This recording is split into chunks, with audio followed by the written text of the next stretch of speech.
অনেক দিন ধরেই না আমি পোজিং করছিলাম না। তো আজ মনে হলো না একটা পোজিং করা দরকার, তাই ফার্স্টেই ল্যাটের পোজিংটা করে নিলাম। ল্যাটের পোজিংটা অনেক দিন পর করলাম। ঠিক আছে, ল্যাটটা খুব একটা ভালোভাবে স্প্রেড করতে পারিনি, যাই হোক যতটা চেষ্টা করার করেছি আমি। দেন তারপরে এসে আমি একটু অ্যাপসটা আর কি করে নিলাম। এই যেখানে অ্যাপসটা আমার আছে এখন, মোটামুটি 3টে অ্যাপস খুব ভালোভাবেই বোঝা যাচ্ছে আমার। আর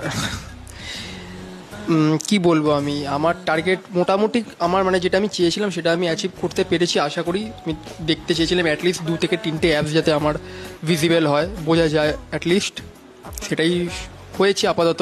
সেই জন্যই এতটা আমি বডি ওয়েট কমিয়েছিলাম। আর যদি বডি ওয়েট না কমাতাম তাহলে হয়তো অ্যাপস ভিজিবল হতো না। দেন আমি আবার বাল্কিং শুরু করে দিয়েছি অলরেডি।